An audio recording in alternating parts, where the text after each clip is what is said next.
contenido de lo que vamos a revisar el día de hoy.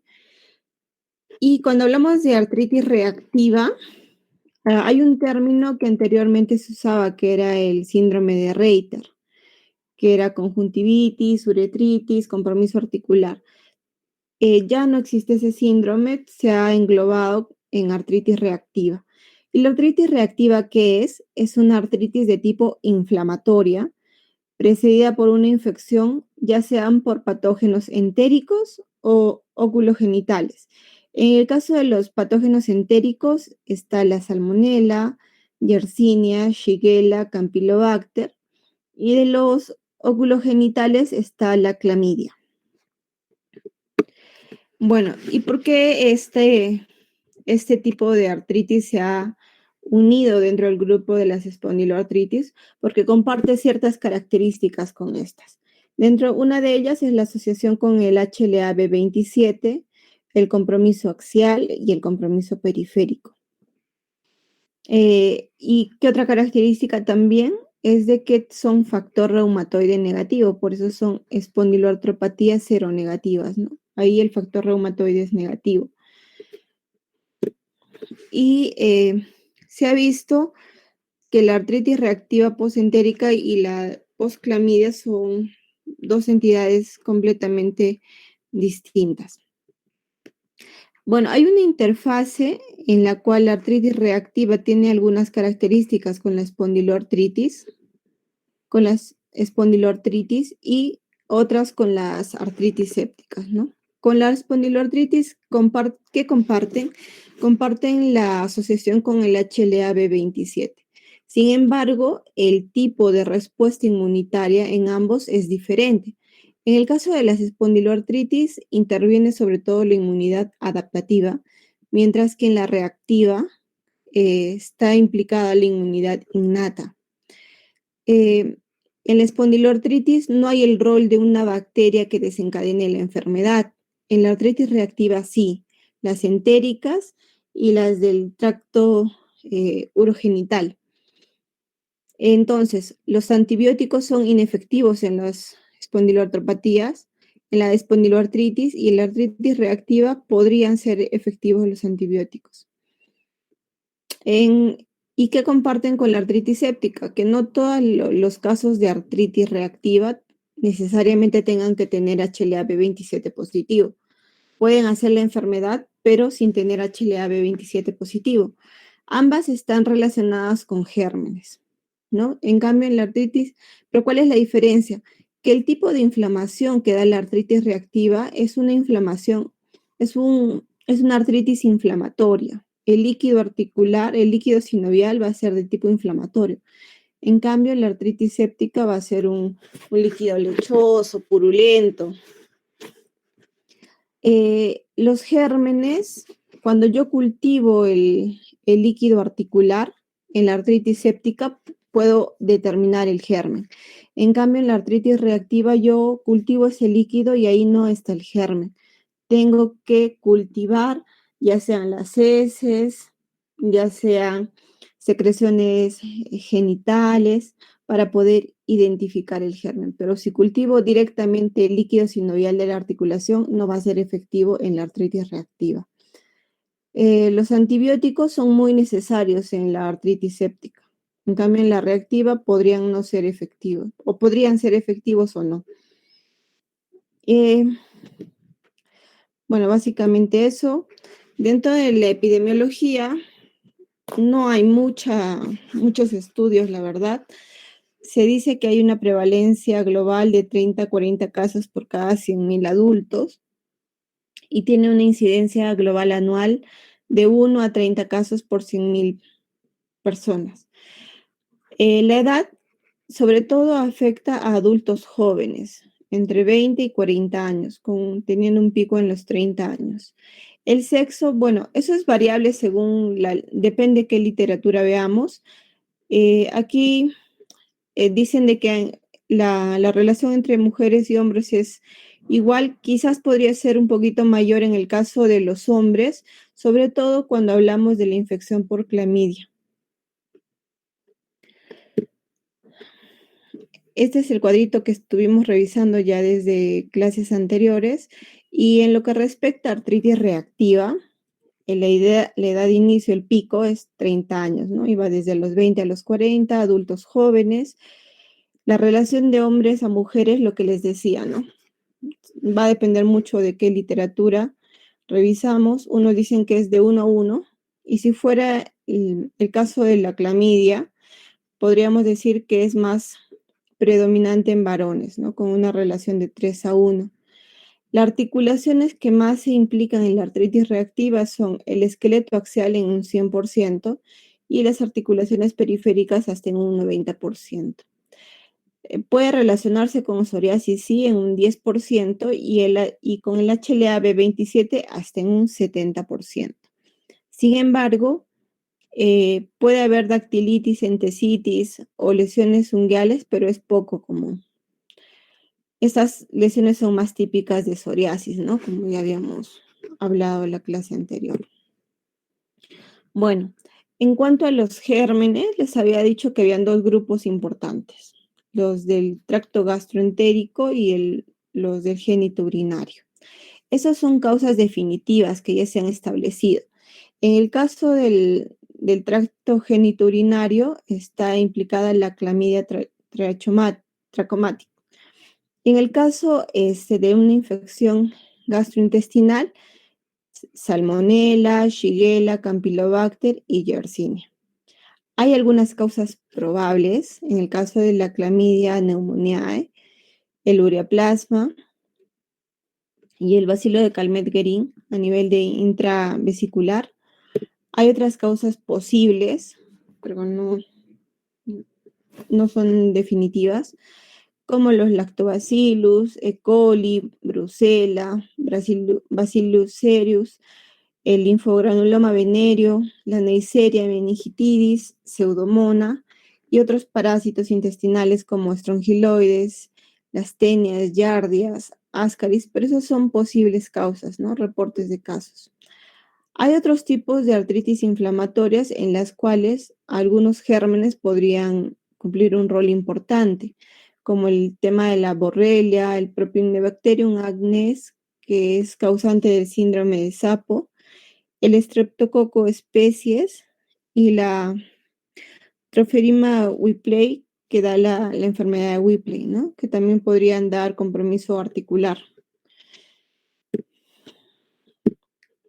Bueno, y en cuanto a la patogenia, que habíamos dicho que sobre todo tiene que ver la afectación a la inmunidad innata. Bueno, esto es, por ejemplo, en la imagen se ve un germen gram negativo. Se ha visto que los receptores de los Toll-like receptor, sobre todo los del tipo 4, pueden reconocer a los lipopolisacáridos de estos gérmenes.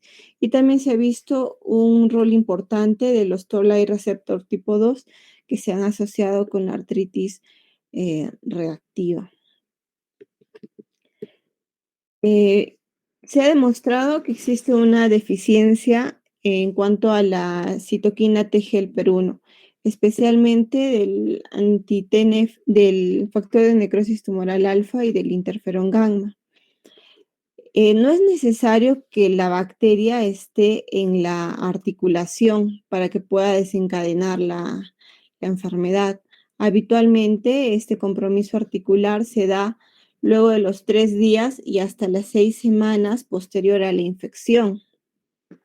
No es necesario identificar al germen, por eso les decía que cuando nosotros hacemos un cultivo de líquido articular no necesariamente va a crecer el germen. Tendríamos que cultivar el lugar de origen, ¿no? Si ha tenido una diarrea, un antecedente de diarreas, por ejemplo, entonces las heces quizás podríamos cultivarlas para identificar el germen. En el caso de clamidia, bueno, a nivel de la articulación se han detectado el ADN y el ARN. En el caso de Yersinia o Salmonella, se han detectado no al germen, sino a algunos anticuerpos específicos en el líquido sinovial.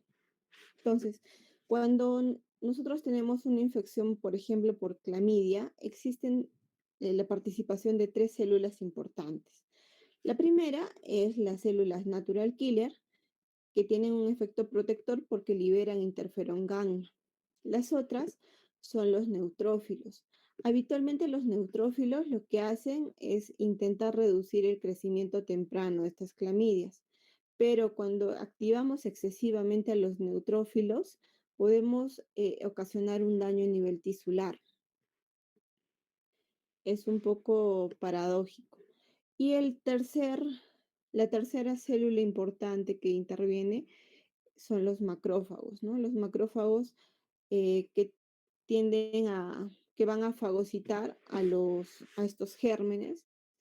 Sin embargo, al estar activados estos macrófagos, sobre todo los macrófagos de tipo 1, van a producir o liberar algunas citoquinas proinflamatorias, las cuales van a ser responsables de de la sinovitis. Bueno, ¿qué hay que saber en artritis reactiva? Mm, Sobre todo que el 50% de los casos es- está relacionado con una oligoartritis indiferenciada. Y hay varios patrones de compromiso articular en la artritis reactiva. Puede ser mono, puede ser oligo o puede ser poliarticular. Lo más frecuente es de que sea de un patrón oligoarticular de tipo asimétrico. La dactilitis puede estar presente como característica de todas las espondiloartritis, pero es poco común, ¿no? El- la presencia del HLA-27 va a incrementar la susceptibilidad para que puedan desarrollar este tipo de artritis luego de estas infecciones.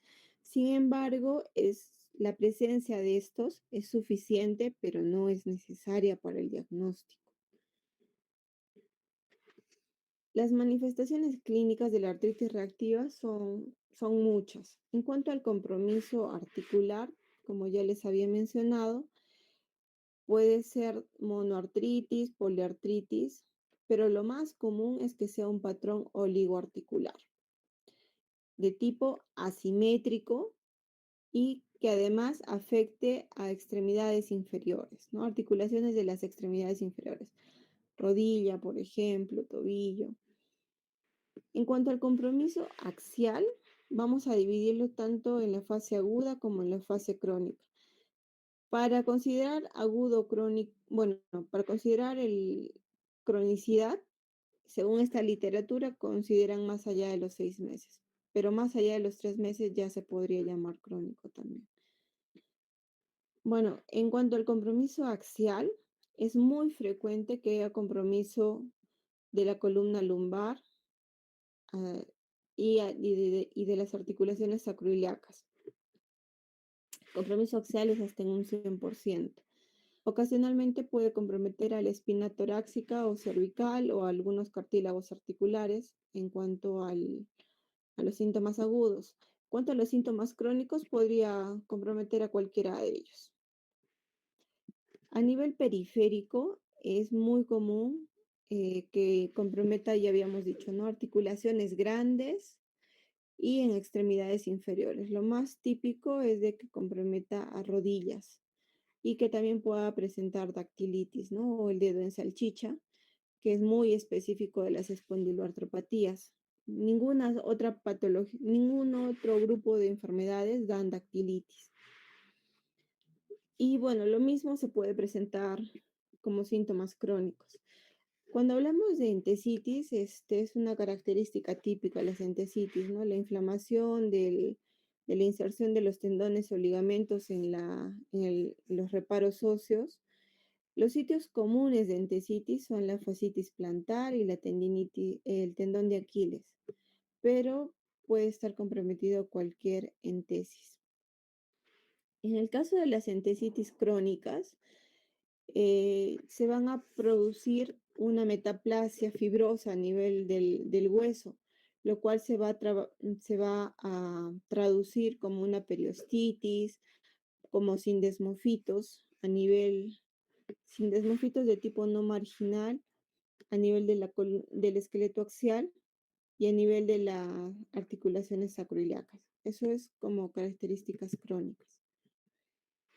En estas imágenes, por ejemplo, podemos ver la primera imagen, hay una monoartritis de la rodilla, probablemente le han hecho una artrocentesis. Siempre que ustedes tengan una primera inflamación, o sea, un debut de sinovitis, siempre hagan una artrocentesis y estudien el líquido sinovial de acuerdo a las características.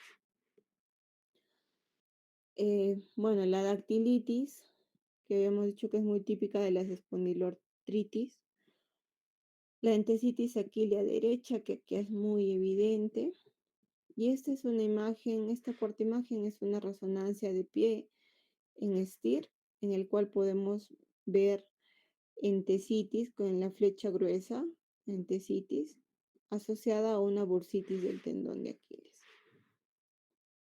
Otras, bueno, estas son las manifestaciones crónicas, ¿no? Del esqueleto axial. Por ejemplo, aquí está la formación de sindesmofitos de tipo no marginal, ¿no? A nivel de la columna. Hay otros síntomas, por ejemplo, a nivel de mucosas, los pacientes pueden tener úlceras orales y esas úlceras orales generalmente son muy dolorosas. Pueden tener una disuria estéril, o sea, quiere decir como un examen de orina normal. A nivel del compromiso cutáneo, sobre todo en la asociación con clamidia, pueden presentar el queratoderma blenorrágico o la balanitis circinada. El queratoderma blenorrágico, como vamos a verlo más adelante, son placas que pueden ser pustulosas, que aparecen sobre todo en las palmas y plantas de los pies. Pueden también dar compromiso a nivel de uñas, como nicolisis, queratosis subungual o pitting scars. La balanitis circinada es un eritema o placas en las zonas del glande en el pene. Y estas pueden ser crónicas también. A nivel ocular podrían cursar con conjuntivitis, ¿no? Ojo rojo no doloroso. También podrían cursar con uveitis del tipo anterior, pero la característica es de que el compromiso, al igual que en las espondilitis anquilosantes, sean recurrentes. Y muy raramente hacen escleritis, iridociclitis, entre otras. La uveitis anterior también puede ser aguda, puede ser crónica también. Y a nivel cardíaco, y eso sí es muy importante, pueden cursar con pericarditis. Aunque es poco común, hay que tener cuidado con esto. Y a nivel crónico, pueden cursar con regurgitación aórtica y patologías valvulares. Esa imagen, por ejemplo, es el queratoderma blenorrágico, ¿no? Les había dicho que aparece sobre todo en palmas y plantas de pie. Esta es en la fase aguda y esta es en la fase crónica. Y la balanitis circinada, ¿no? Estas placas a nivel del glande. Bueno, va a depender mucho de qué germen esté implicado para dar una u otra manifestación. Sobre todo la clamidia está más asociada con el queratoderma blenorrágico, con la balanitis circinada, puede estar asociada también con conjuntivitis y con úlceras orales muy dolorosas. En el caso de las infecciones entéricas, la balanitis circinada no es únicamente de la clamidia, también puede darse por Shigella, al igual que la conjuntivitis, pero no es muy frecuente que haya queratoderma blenorrágico por infección entérica. Eso básicamente. Y en el caso del eritema nodoso, que son también lesiones induradas, sobre todo en miembros inferiores, podría estar asociado a Yersinia, ¿no? Eritema indurado en miembros inferiores con compromiso articular. Si hubiera anteriormente una infección gastrointestinal, pues sospechar de Yersinia, ¿no?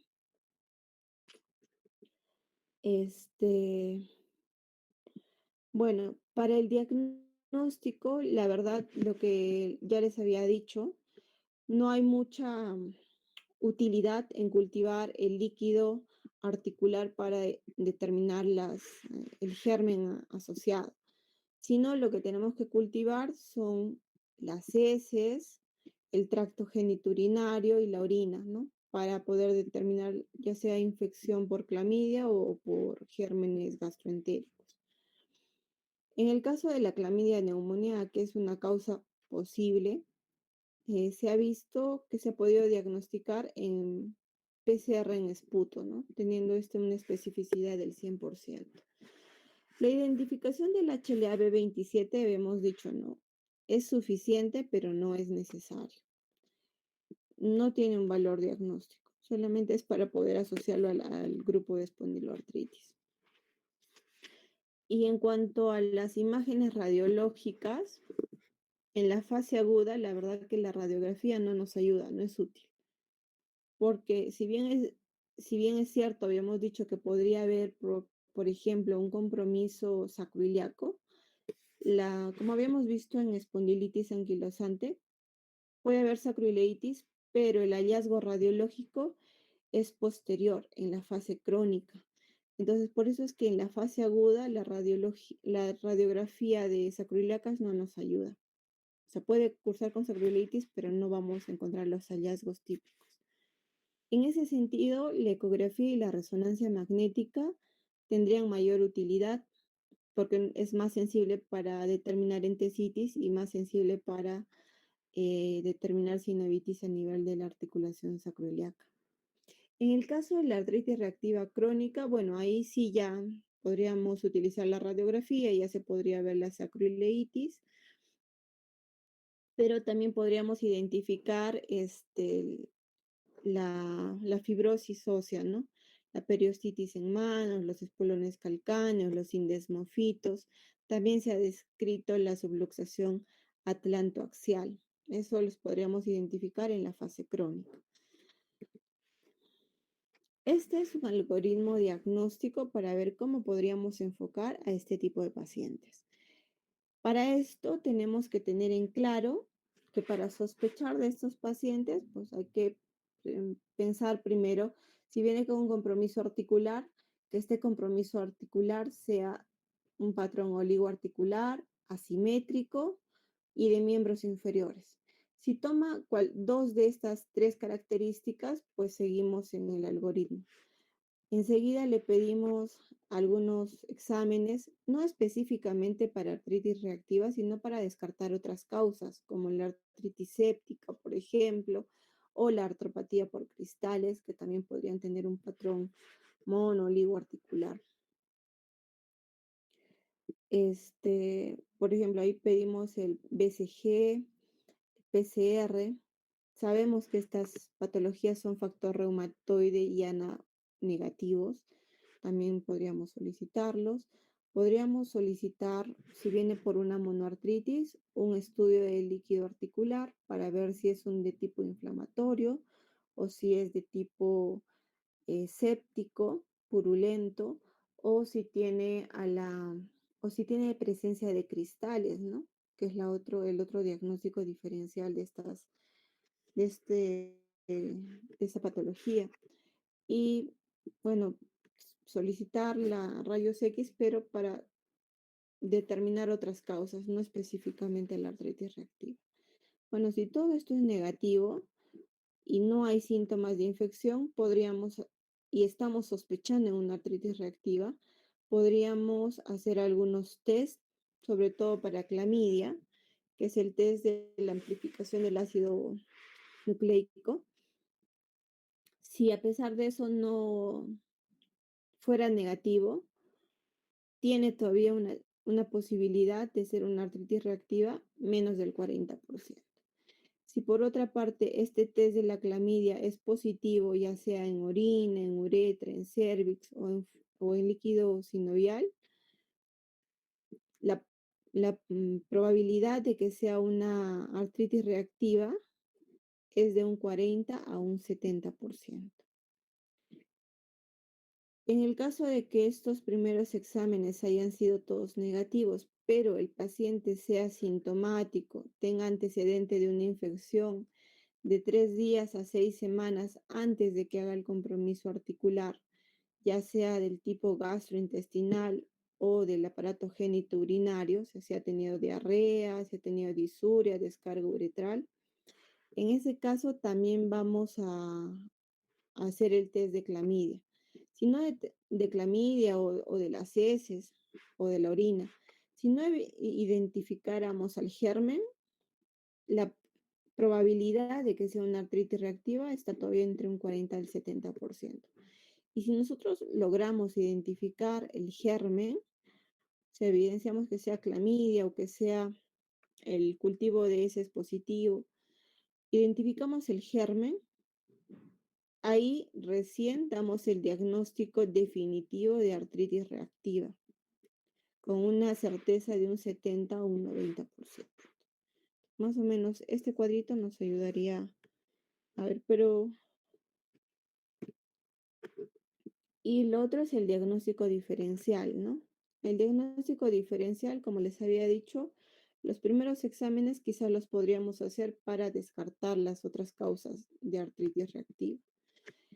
Por ejemplo, los reactantes de fase aguda, con fiebre, podrían estar positivos en una artritis séptica, ¿no? Si el cultivo de líquido sinovial y la tinción grama es positiva, pues podría ser una artritis séptica.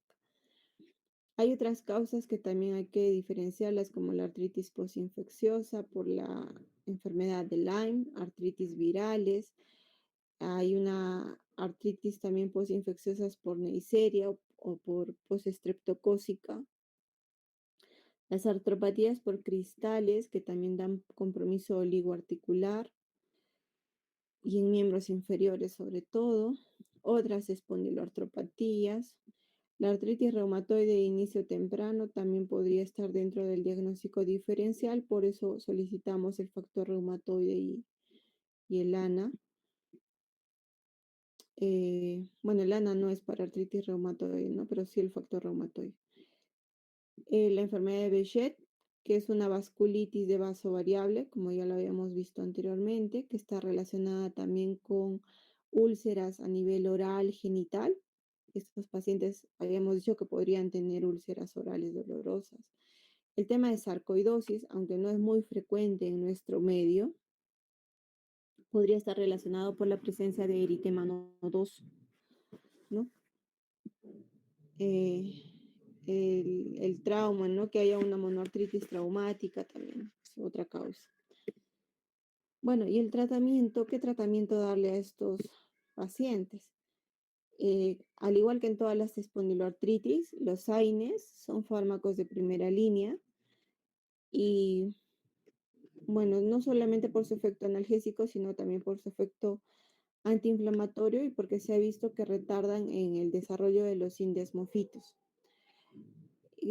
Usar fármacos modificadores de la enfermedad o DMARDs, con sus siglas en inglés. Podemos usar sulfasalacina, sí, aplica para todas las espondiloartritis, no sé si recuerdan. Cuando hay compromiso periférico, sulfasalacina, pero si el compromiso es axial, ahí sí tenemos que usar anti-TNFs. Las sulfasalacinas en este caso nos ayudan para las manifestaciones periféricas. Igual como en la espondilitis anquilosante, el uso de corticoides no está indicado. Sin embargo, si la aplicación es intraarticular, ahí podría estar indicado, ¿no? Pero glucocorticoides sistémicos no está indicado. A pesar de que se ha visto que hay inmunidad, hay participación de algunas citoquinas, sobre todo la interleuquina 17, en las espondiloartritis. En el caso de la artritis reactiva, se han intentado usar anticuerpos monoclonales contra la interleuquina 17, pero no ha demostrado efectividad en la artritis reactiva. ¿Y qué anticuerpos monoclonales contra la interleuquina 17 son? Está el secukinumab, el brodalumab, el ixekizumab, ¿no? Y bueno, habíamos dicho que no se ha probado todavía en artritis reactiva. Eso es todo en cuanto a artritis reactiva.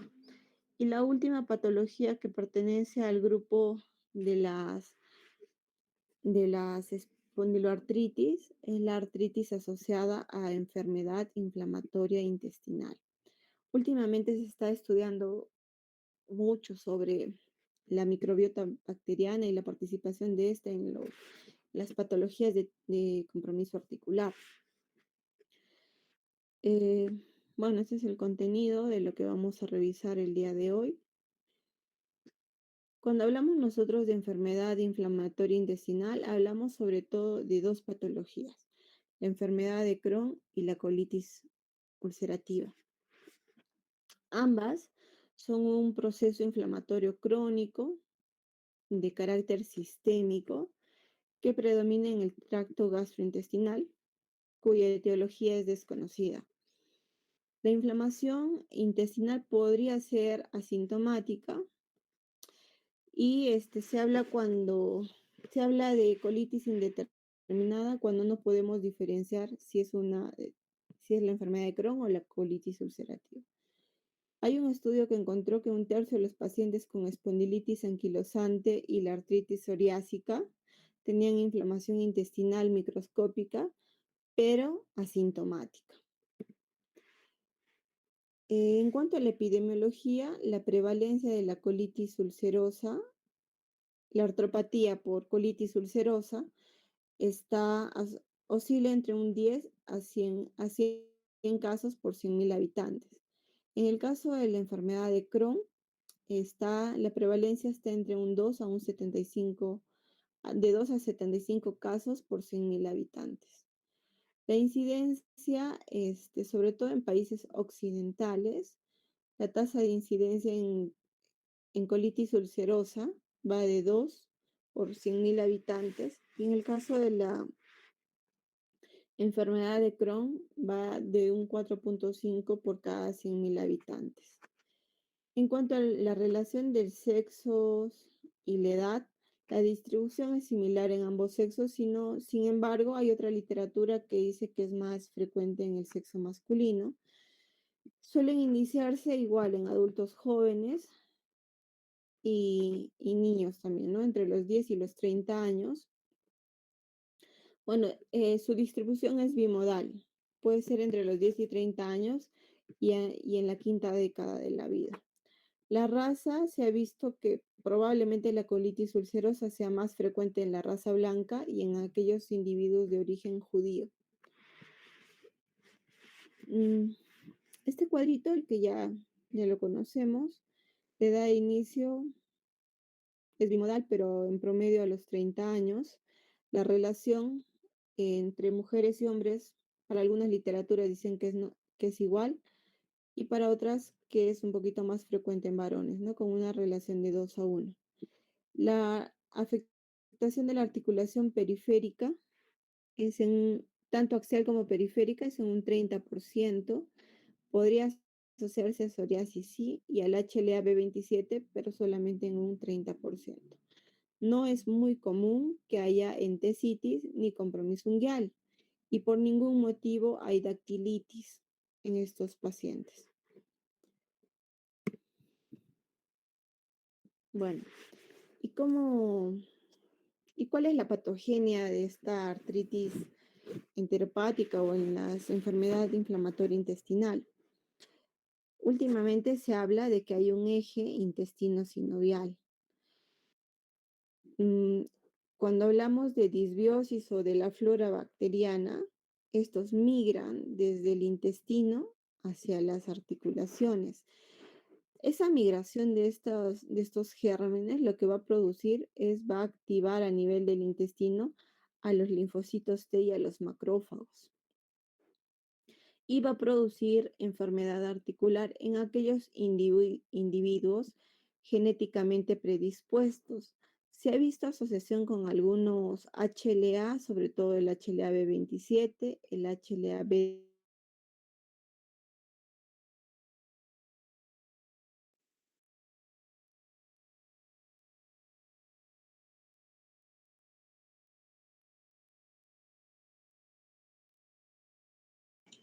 Que en estos individuos generalmente son en los cuales se podría desencadenar compromiso articular, ¿no? Y a nivel intestinal lo que va a hacer estos macrófagos y linfocitos T van a liberar a muchas interleuquinas, sobre todo la interleuquina 23, que ya la conocemos, la interleuquina 12, el factor de necrosis tumoral alfa, algunas caderinas, algunas otras proteínas. Y van a desencadenar cualquiera de estas dos enfermedades.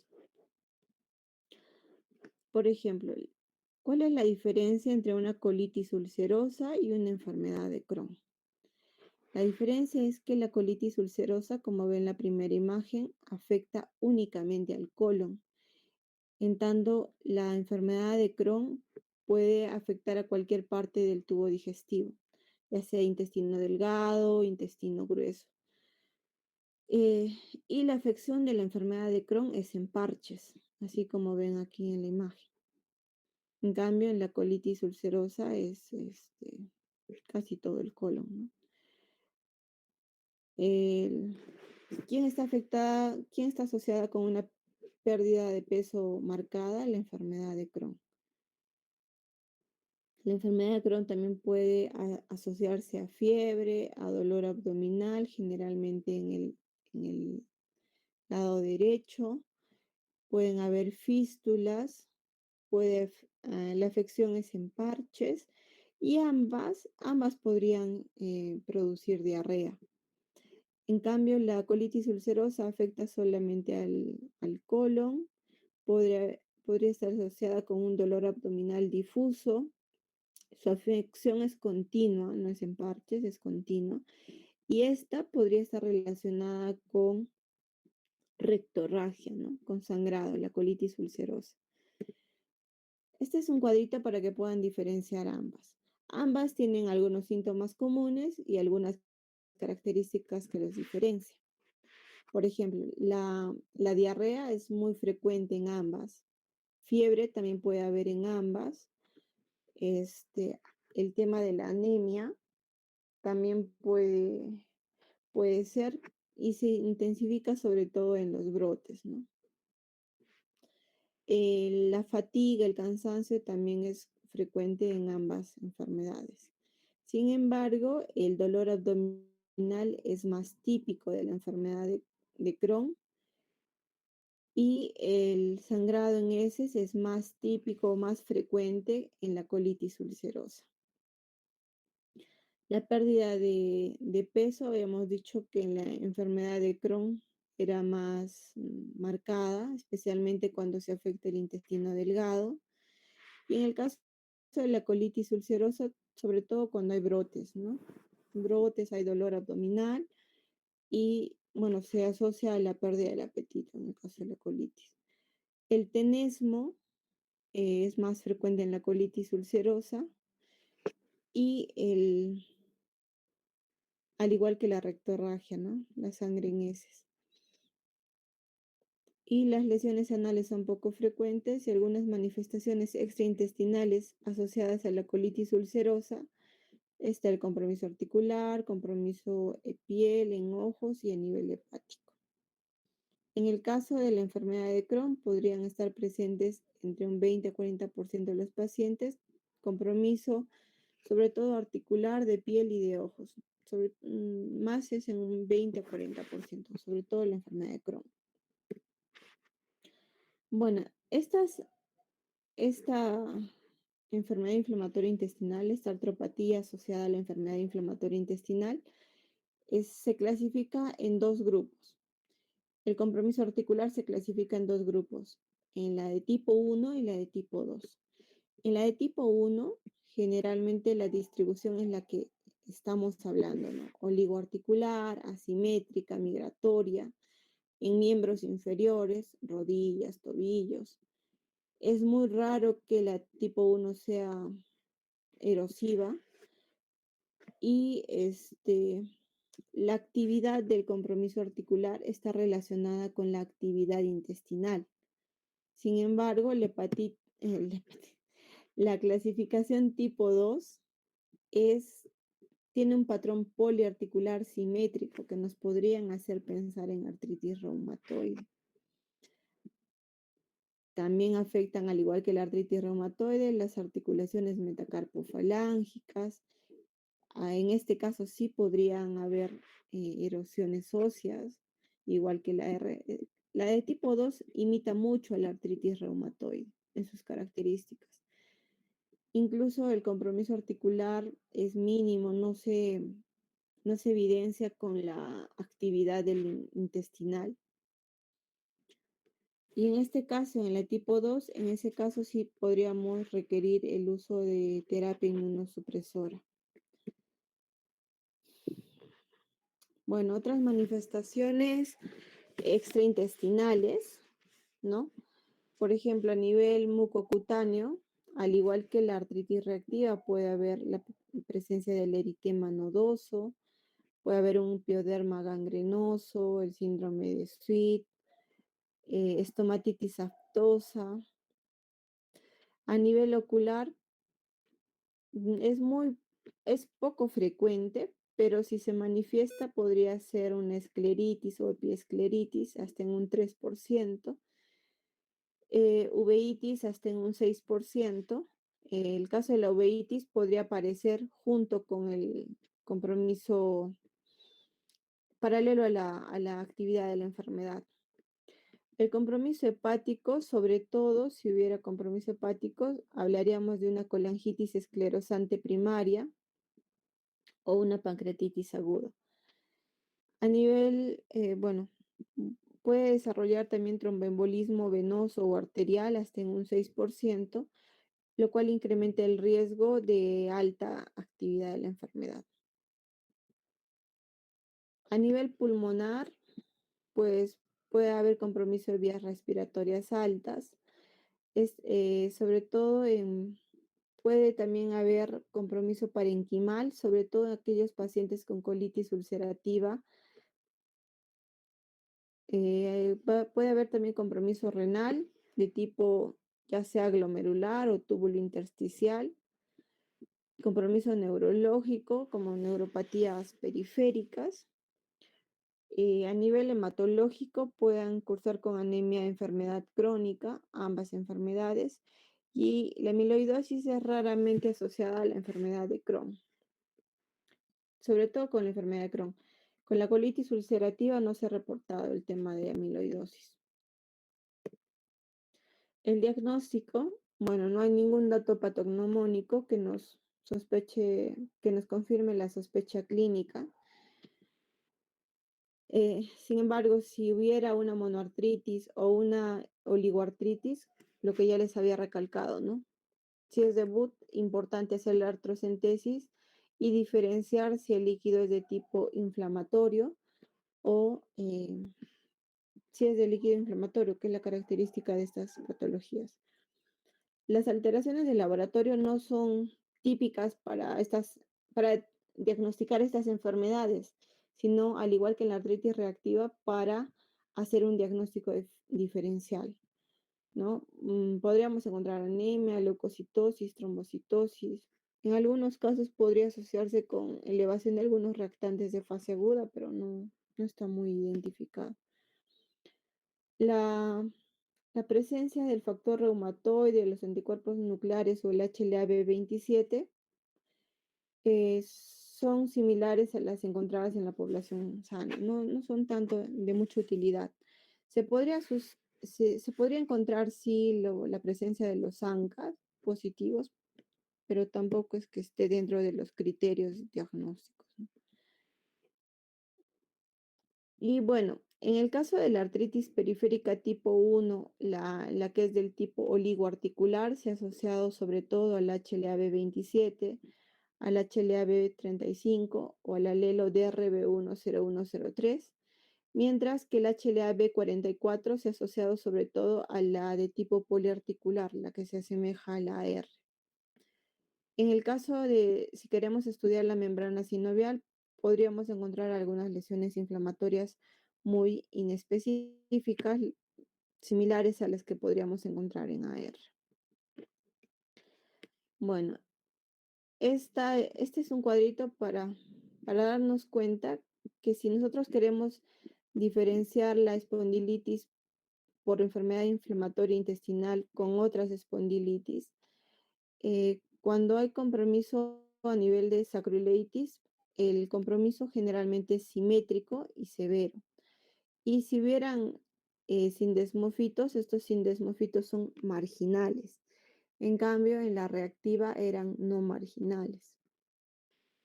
La progresión puede ir de la columna lumbar a la región dorsocervical, en cambio en otras espondilitis la progresión puede ser aleatoria.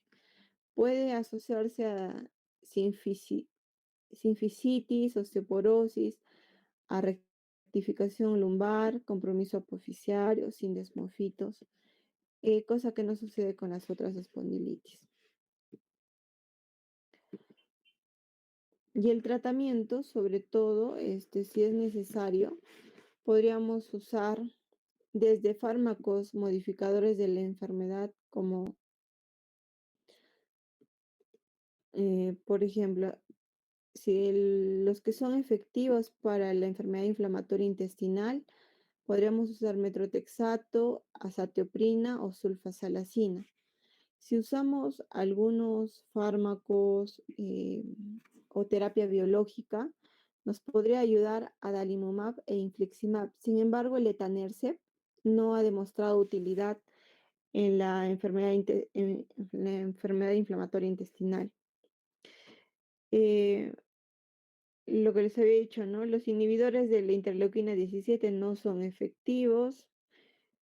Los de la interleuquina 12 y 23 podrían ser efectivos, sí, sobre todo en la enfermedad de Crohn. El ustekinumab y los inhibidores de las JAK quinasas como el tofacitinib también son efectivos, sobre todo en la colitis ulcerosa. Y el vedolizumab, que es un inhibidor alfa 4 beta 7, podría ser también efectivo en la enfermedad inflamatoria intestinal. Y bueno, eso es todo, doctores. Hasta este punto, ¿alguien tiene alguna duda?